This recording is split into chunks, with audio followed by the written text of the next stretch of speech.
মহাভারত সবাই আমরা পড়েছি। কার্তিক মাস হলে গ্রামে গ্রামে মহাভারত পাঠ হয় না? ধৃতরাষ্ট্রকে চেনেন তো? কি বাবা ধৃতরাষ্ট্র? হস্তিনাপুরের রাজা। কে উনি? হস্তিনাপুরের রাজা। উনি আবার অন্ধ। বলছে মহাভারতের যিনি ধৃতরাষ্ট্র, বলছে যা আছে বিশ্ব ব্রহ্মাণ্ডে তা আছে নিজ ভাণ্ডে। এই আমাদের 3.5 দেহের মধ্যে সবকিছু আছে, যা কিছু পৃথিবীতে আছে। তাহলে আমাদের এই শরীরের মধ্যে ধৃতরাষ্ট্রকে, মহাভারতের পাতায় যিনি ধৃতরাষ্ট্র, কে ধৃতরাষ্ট্র? বলছে যিনি রাষ্ট্রকে ধারণ করেন তিনি ধৃতরাষ্ট্র। যিনি রাষ্ট্রকে ধারণ করেন তিনি ধৃতরাষ্ট্র। বলছে আমাদের এই 3.5 দেহের মধ্যে তাহলে ধৃতরাষ্ট্রকে, আর এই ধৃতরাষ্ট্রই বা কে? বলছে যিনি রাষ্ট্রকে ধারণ করেন তিনি ধৃতরাষ্ট্র। তাহলে আমাদের এই দেহ রাষ্ট্রকে ধারণ করেছে। এই যে 3.5 দেহ রাষ্ট্রটা কে ধারণ করে আছে? যিনি না জানলাম ধৃতরাষ্ট্র। বলছে 60 ফোঁটা রক্ত ভ্যান করলে 1 ফোঁটা শক্তি তৈরি হয় বা নির্মাণ হয়। 60 ফোঁটা রক্ত ভ্যান করলে 1 ফোঁটা শক্তি নির্মাণ হয়। যে শক্তি পিতার শরীর থেকে মাতার গর্ভে আসে, আর সেই 1 বিন্দু শক্তি থেকে এমন 3.5 দেহের নির্মাণ হয়। তাহলে ধৃতরাষ্ট্রকে ওই 1 বিন্দু শক্তি হলো ধৃতরাষ্ট্র, যিনি আমাদের শরীরে আছে। মহাভারতের ধৃতরাষ্ট্র ছিল অন্ধ, আর আমাদের শরীরে যে ধৃতরাষ্ট্র ইনিও অন্ধ। কেন?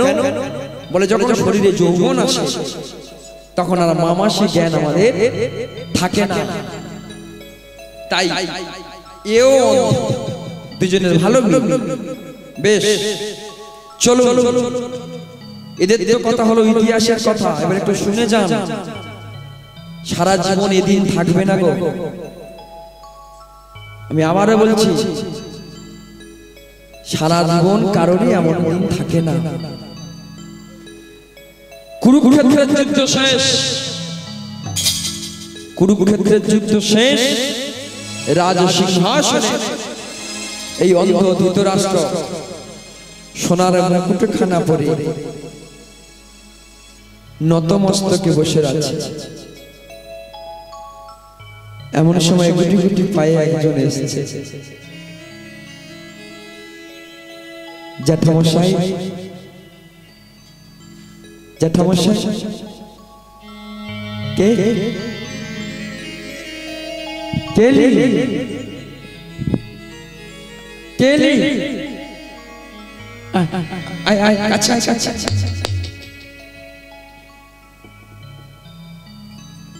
ও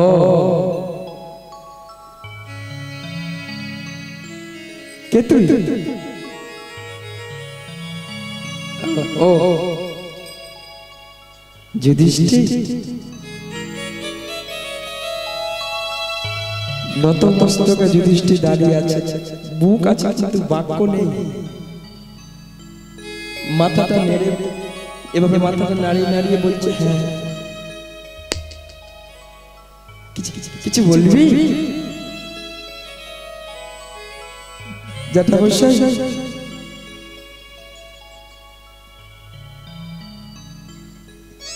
বলার মতো মুখ তো আমার নেই। যদি পারো তোমার এই অভাগা সন্তানকে তুমি ক্ষমা করে দিও। পাগল নারী, ক্ষমা কেন বলছি? জয় তো ধর্মেরই হয়েছে। আয় আয় আয়,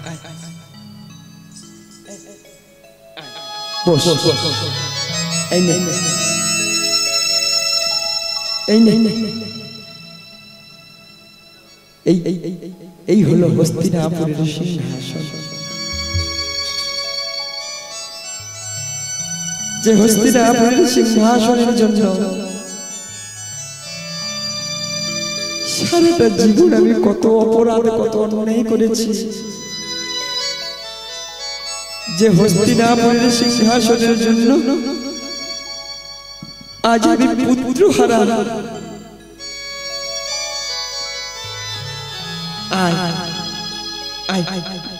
বস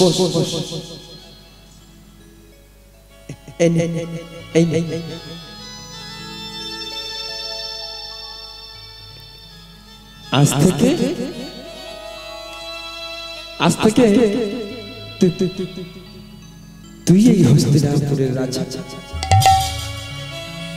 আশীর্বাদ করি রে চাঁদ, কুলের মান রাখিস,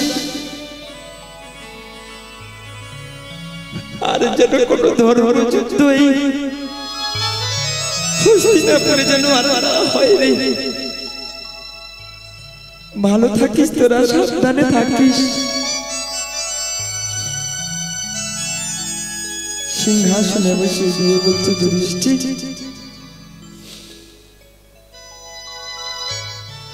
এখন তো তুমি মহারাজ, তাই বিদায় দাও, এবার আমরা আসি। ও গান্ধারী, ও গান্ধারী, এসো এসো, তুমি এখনো বসে আছো? চলো। হাই রে সংসার, অনেক তো হলো, এবারে যে আমাদের পারে যেতে হবে।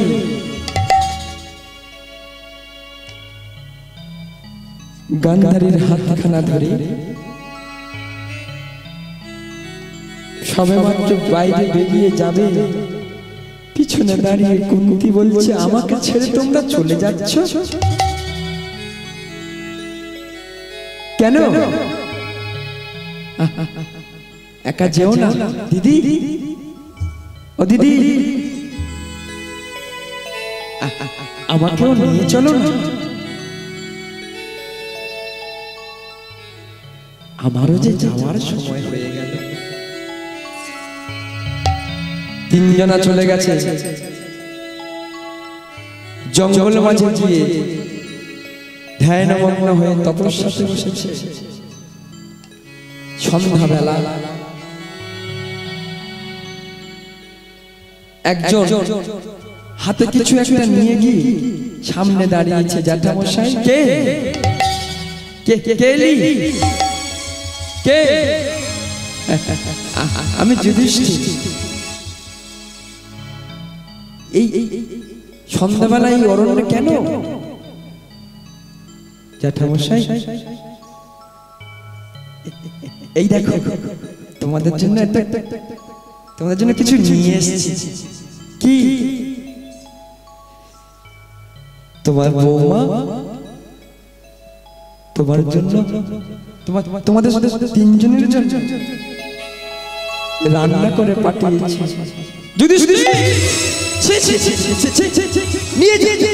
দূর হয়ে যায় আমার চোখের সামনে থেকে, দূর হয়ে যায়।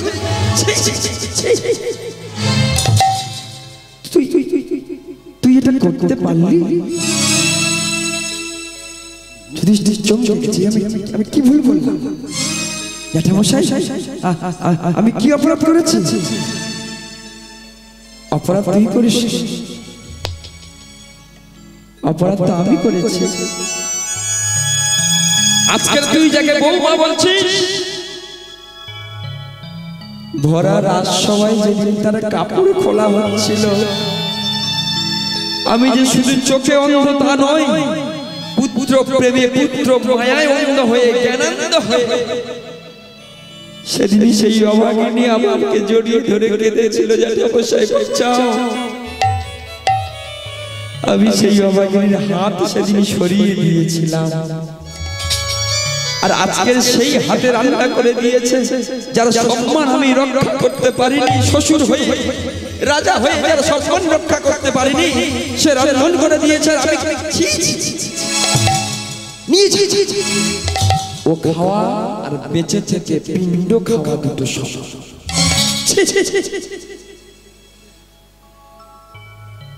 তোমরা খাবে না?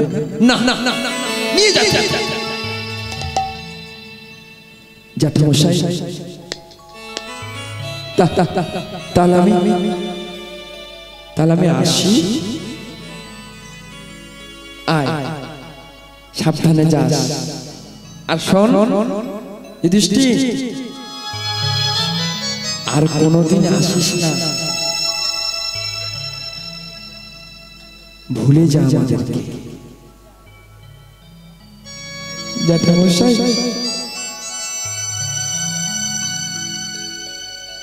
কি করে ভুলে যাই বলো? এই কলেজে ছোটবেলায় খেলে বেরিয়েছি, এই মায়ের গর্ভে জন্ম নিয়েছি, ভুলে যাব? ও, খুব ভালোবাসিস আমাকে না? হ্যাঁ, বাস ভালোবাস। তাহলে একটা জিনিস চাইবো, দিবি?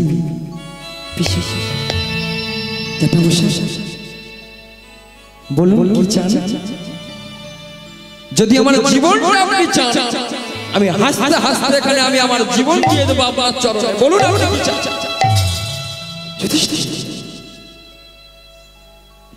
শতপুত্র তো হারিয়েছি, আবার আর বলিস যুধিষ্ঠির, যদি কিছু জিতে চাস একটা কথা দিবি? বলুন ভক্তিমতী মায়েরা, একজন রাজা হয়ে তার শেষের দিনের চাওয়াটা কি শুনুন। যুধিষ্ঠির, দিবি? হ্যাঁ দেব। তুই তোর কৃষ্ণকে একবার এনে দিতে পারিস?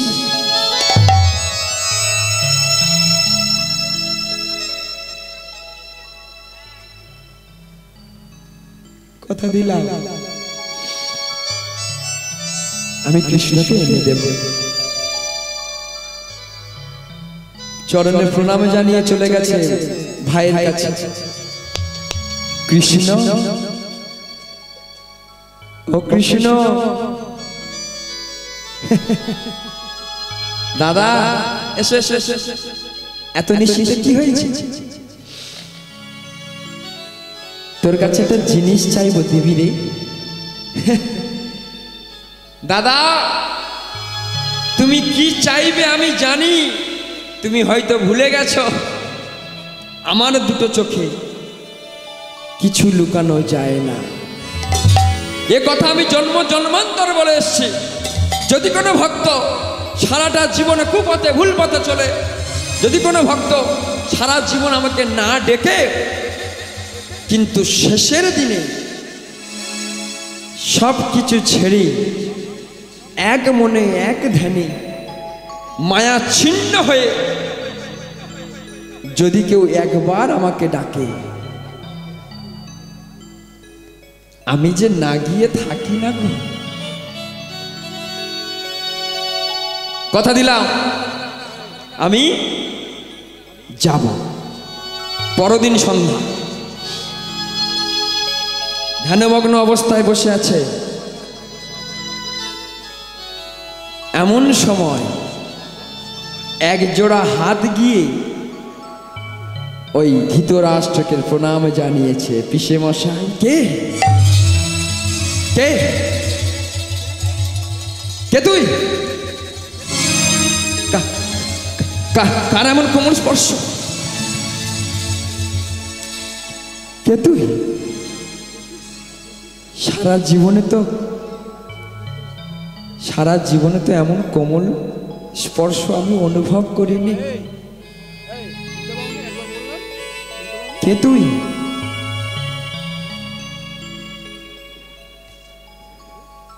তবে কি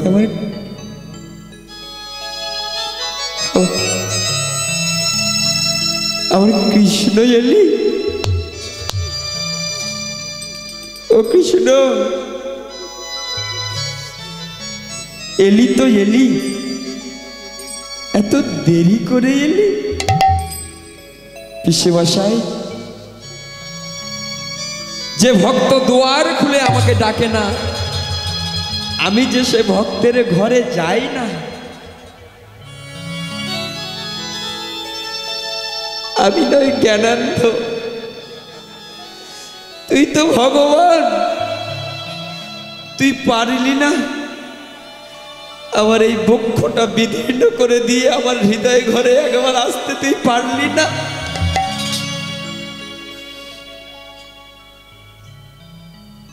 সে যখন পড়লি, একটু আমার কাছে আয়।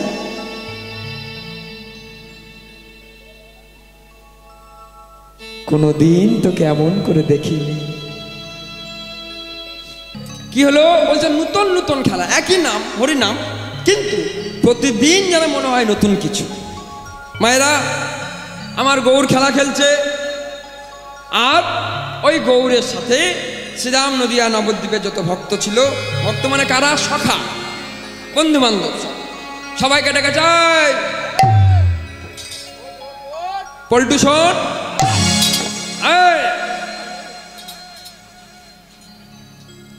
তোকে অনেকদিন দেখিনি, নাম মনে নেই।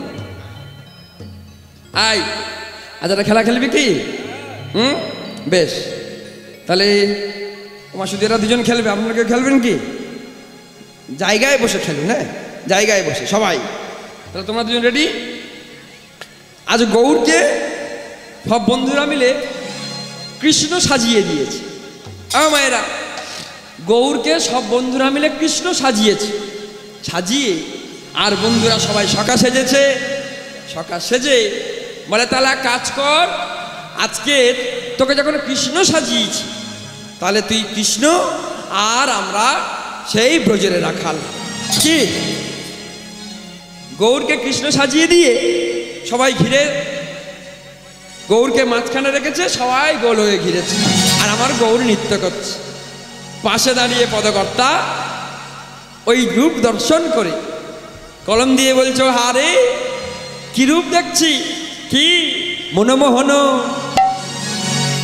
আমায় আপনারা খেলবেন না? হ্যাঁ, বেশ, চলুন। উলুধ্বনি করে করতালি, বিবাহ উত্তোলন করে খেলায় যোগ দিতে হবে সবাই।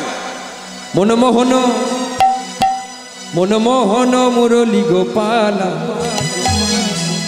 জয় রাধা গোবিন্দ গোপালা।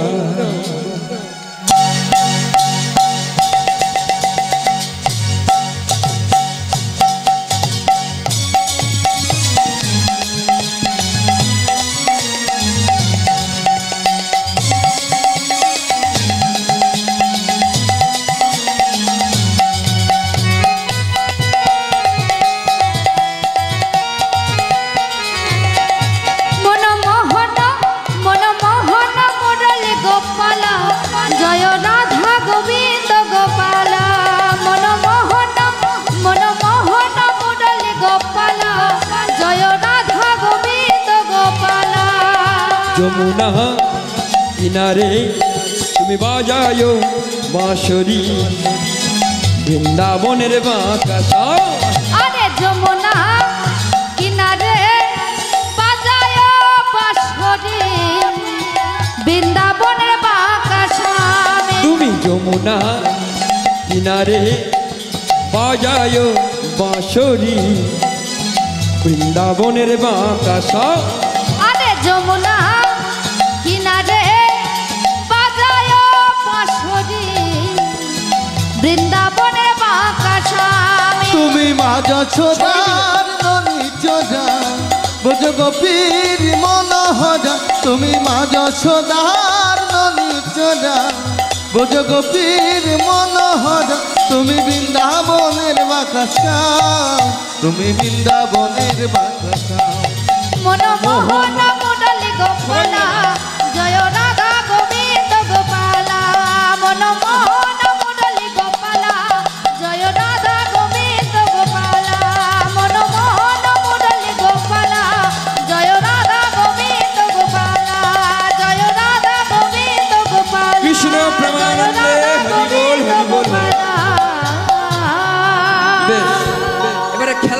খেলতে কি হয়, এই ছোট ছোট বাচ্চারা এই খেলা খেলতে গিয়ে, আমরা যখন ছোট ছিলাম, কেউ ধুলে পড়ে যাচ্ছে, কেউ কাউকে ঠেলে দিচ্ছে, কি এরকম হয় না? তো যদি কেউ ঠেলে ফেলে দেয় বা কেউ যদি পড়ে যায়, গায়ে ধুলো লাগে না? তোর লেগেছিল? হ্যাঁ, আর একজনের তো অভ্যেস, ও তো গড়াগড়ি যাবে বলে তো এসছে, ও ছলে বলে কৌশলে খালি পড়ে যায় আর ধুলো ভর্তি। এই খেলা খেলছে, এমন সময় একজন ডেকেছে, কে? নাম তার অভিরাম। কে এই অভিরাম? যিনি বৃন্দাবনে ছিলেন শ্রীরাম, কলিতে হয়েছেন অভিরাম। খেলা খেলছে, খেলতে খেলতে একজন দাঁড়িয়ে গেছে, নাম তার অভিরাম। দাদা, ও নিতাই দাদা। কি হয়েছে? সবাই যে খেলায় মেতে গেছ, ওই যে দেখো। কি? সূর্য যে ডুবে যায় ডুবে যায়, বাড়ি যাবে না? নিতাই চাঁদ আমার। হ্যাঁ তো। এই নিমাই, থাম থাম থাম, আয় খেলা বন্ধ করো। হায় হায় হায়, সন্ধ্যা হয়ে যাবে, বাড়ি যেতে হবে না, খেলা বন্ধ করো। তাত্ত্বিক কবি পদপান্তে দাঁড়িয়ে বললেন,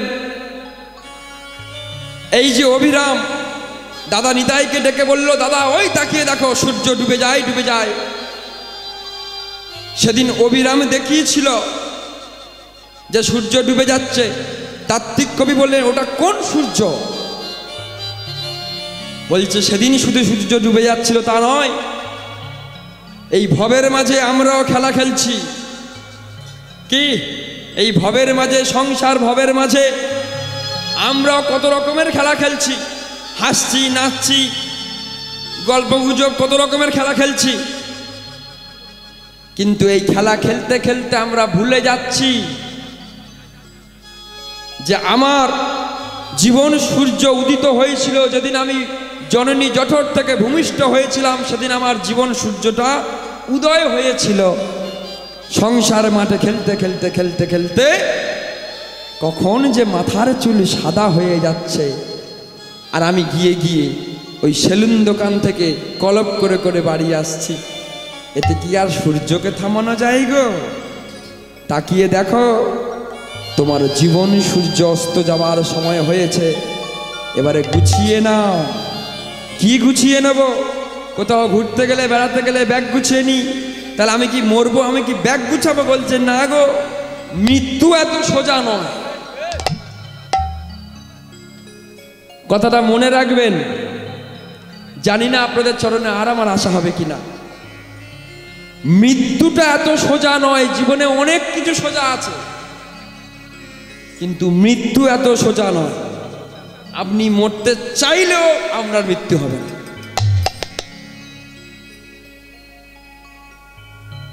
খেলতে খেলতে ভুলে গেলাম যে আমাদেরকে আপন গৃহে ফিরে যেতে হবে।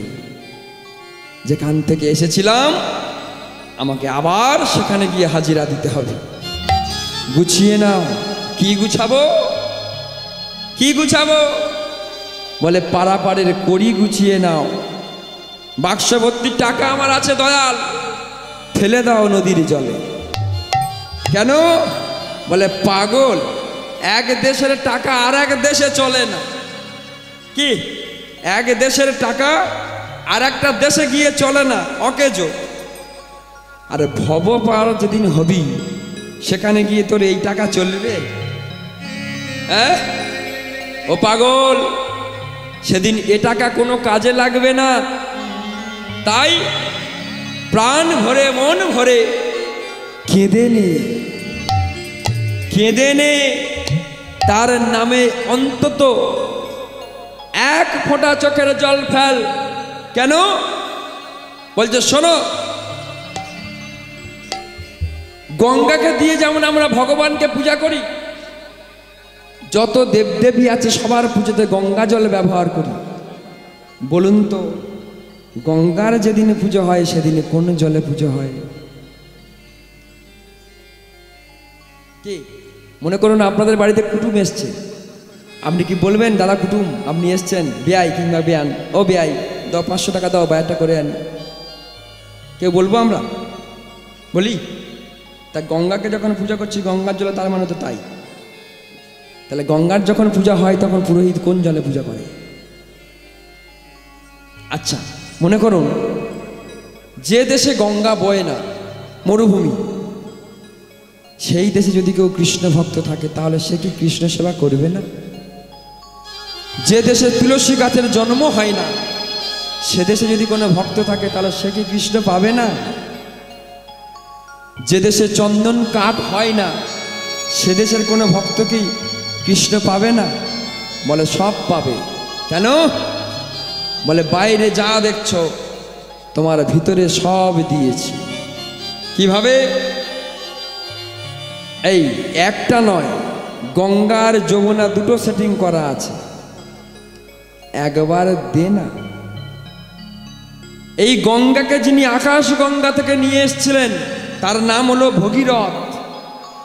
যিনি আকাশ গঙ্গা থেকে মাকে নিয়ে এসেছিলেন ধরাধামে, এই মাকে যখন আনছিলেন না,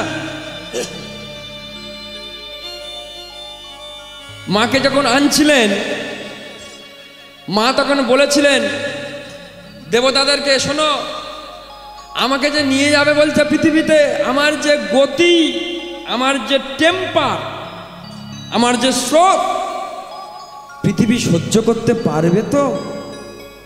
ভগবান তুমি যে আমায় যেতে বলছো, পৃথিবীতে তো লয় ভেসে যাবে তো। কি করা যায়? আর ভগীরথ তো ধরেই আছে, মা তোকে যেতে হবে, কেন আমার ভাইদের উদ্ধার হবে তবে। সগর রাজার পুত্র, মা তোকে যে যেতে হবে তবে আমার ভাইরা উদ্ধার পাবে, তুই চল মা। বলছে আমি তো যেতে চাই রে বাবা, কিন্তু আমার যা গতি, তোর কটা ভাই উদ্ধার হবে কি আমি জানি না, কিন্তু গোটা পৃথিবী ভাসবে। তাহলে কি হবে? দেবতারা মিটিং বসিয়েছে, কি করা যায়। সবাই অনেকে অনেক কিছু বললো, প্ল্যানিং করলো, প্ল্যান হচ্ছে কিভাবে যাবে। সবার শেষে একজন বলল, শোনো তোমরা অনেকক্ষণ থেকে অনেক কিছু বলছো, উপায় আমার কাছে আছে, তোমরা চুপ করে বসো, চুপ করে সব বসো। উপায় আমার কাছে আছে। কি? হে গঙ্গা, একটু আগে তুমি বলছিলে তোমার নাকি উত্তাল তরঙ্গ, তোমার কোপে নাকি পৃথিবী ভেসে যাবে, তোমার স্রোত ধরার ক্ষমতা নাকি কারো নেই। হে গঙ্গা, আমি দেখব তোমার কত স্রোত আর তোমার ওই স্রোতের কত ক্ষমতা। আয় আয় মা আয়, তুই এসে আমার জটাতে ঢোক, আমি দেখব তোর কত স্রোত। মা আমার যখন জটার মধ্যে এলো, ওই জটার মধ্যে পাক খেতে মা আমার হাঁপিয়ে গেছে, বেরোবে পথ খুঁজে পায়। গঙ্গা যে বাইর হবে জটা থেকে পথ খুঁজে পাচ্ছে না। প্রথমেই বলেছি যা আছে বৈরাঙ্গে তা আছেই নিজ ভাণ্ডে। এই যে ভগীরথ গেল গঙ্গাকে আনতে, তার নাম ভগীরথ কেন দেওয়া হলো, সুব্রত কেন হলো না? এগুলো বুঝতে হবে যে ভগীরথ নামটা কেন দেওয়া হলো। কোন সে ভগীরথ? আমি আপনি সেই ভগীরথ, আমি আপনি হলাম সেই ভগীরথ। কেন? এই দেখুন, এই যে দেহরথ, এই যে দেহরথ, এটা হচ্ছে ভোগের রথ। কলিযুগের মানুষ তো একবেলা যদি না খায় টাঁস আসবে। কি আসে না? টাঁস আসে মানে এই হচ্ছে ভোগের রথ, এটা সেই ভোগের রথ, তাই এর নাম ভগীরথ। ভগীরথে গঙ্গায় আনলো কেন? বলছে গঙ্গা আনা ছাড়া তোমার এই রথের উদ্ধার নেই। তাহলে সেটা কোন গঙ্গা? বলছে সেদিন ভগীরথ স্বর্গ থেকে এনেছিল আজ এই দেহ ভগীরথ, এই এখান থেকে তোমাকে গঙ্গাকে আহ্বান করতে হবে যদি তুমি উদ্ধার পেতে চাও। আর এদিকে মা গঙ্গা ওই শিবের জটায় পাক দিচ্ছে কেন গো? এত দেবতা ছিল, কারো সাহস হলো না গঙ্গাকে ধরে নেবে। শিব কেন বললো আয় মা আমার জটায় আয় কেন বললো? কে এই শিব আর কে বা গঙ্গা? আপনারা মায়েরা বসে রয়েছেন, মাতৃরূপী গঙ্গা, পুরুষরূপী শিব।